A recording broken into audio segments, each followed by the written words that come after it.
Hi friends, welcome to our channel. పిల్లలు ఆడుకోవడానికి బయటికి వెళ్ళాలంటే ఎండలు మండిపోతున్నాయి. ఎండలు మామూలు విపరీతమైన ఎండలు ఉన్నాయంటే ఈ సంవత్సరం.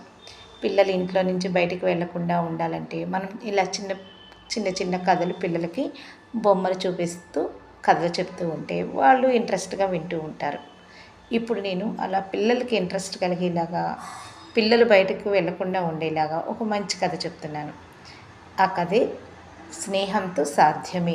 కథ పేరు స్నేహంతో సాధ్యమే. ఇదిగోండి, ఇక్కడ ఒక ఏనుగు కనపడుతుంది కదా. ఈ ఏనుగు అడవిలో ఉంటూ ఉండేది. ఇది చాలా మంచిది. ఈ అడవిలోని ఒక సింహం కూడా ఉండేది. అడవికి రాజు సింహం. ఇలా ఎన్నో జంతువులు కలిసిమెలిసి ఉంటూ ఉండేవి.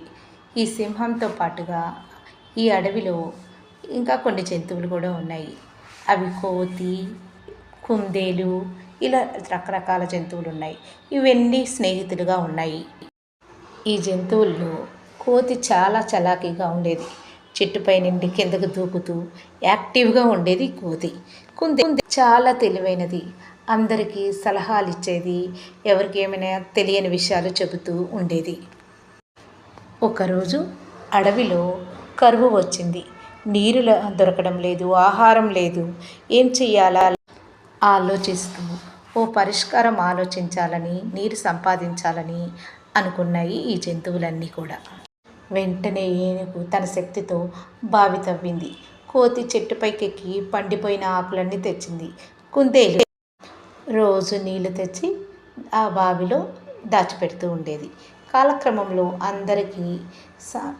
అందరూ నీరు, ఆహారం పొందాయి. అందరికీ నీరు వచ్చేసింది. సింహం చాలా సంతోషించింది. మీరందరూ కలిసి పనిచేయడం వల్లే ఇది సాధ్యమైంది అని చెప్పి సంతోషం. ఇంకా సింహం ఇలా చెప్పింది, మనకున్న తేడాలు పక్కన పెట్టి మనందరం కలిసి పనిచేస్తే ఏ కష్టాన్నైనా అధిగమించవచ్చు అని సింహం చెప్పింది. అప్పటి నుండి అవన్నీ మంచి స్నేహితులుగా మారి ఎల్లప్పుడూ కలిసి జీవించసాగాయి. చూశారు కదా, స్నేహంతో ఏదైనా సాధించవచ్చు. మనం ఎంతటి కష్టాన్నైనా తప్పించుకోవచ్చు స్నేహంతో. ఈ కథ వల్ల మనం ఏం తెలుసుకోవచ్చు? కలిసి ఉండడం, కలిసి పనిచేయడం వలన ఏమి సమస్యనైనా సులభంగా పరిష్కరించుకోవచ్చు. సో మనం అందరితో స్నేహితులుగా ఉందాం.